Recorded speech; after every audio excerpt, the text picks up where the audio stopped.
dan semua mengarah telunjuknya kepada anak presiden yaitu Kaisang yang akan genap 30 tahun nanti setelah pelantikan, tidak dalam proses pilkada.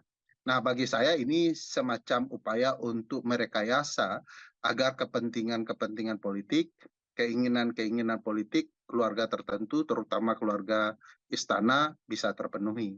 Sebab kalau kita perhatikan baik-baik ya, ada dua hal yang perlu dipahami. Syarat mencalonkan harus beda dengan syarat menjadi gubernur. Syarat menjadi gubernur tentu adalah terpilih ya, dalam pilkada gitu ya. Sementara syarat mencalonkan adalah syarat yang harus dipenuhi ketika mau mencalonkan. Yang dilakukan oleh Mahkamah Agung adalah mengubah syarat mencalonkan menjadi syarat pelantikan, dua hal yang berbeda.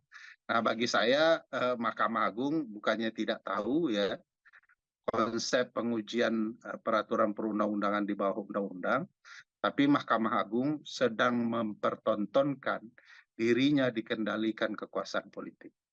Hemat saya ya sudah bisa diyakini bahwa ini akan menguntungkan yang bernama Kaisang Pangarep ya, putra dari Presiden Joko Widodo. Sekali lagi ya ini bicara kepentingan keluarga istana, keluarga presiden. Eh, Pertanyaan yang timbul sebenarnya adalah kenapa harus di Mahkamah Agung tidak di Mahkamah Konstitusi gitu ya.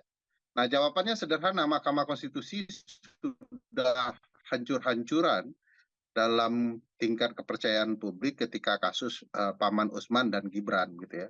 Karena relasi konflik kepentingannya tajam, Mahkamah dipertanyakan, lalu Pak Anwar Usman diberikan sanksi. Nah, kasus itu yang membuat pilihannya harus dilakukan alternatif karena tidak bisa diulang lagi di Mahkamah Konstitusi karena kehebohan sama akan muncul.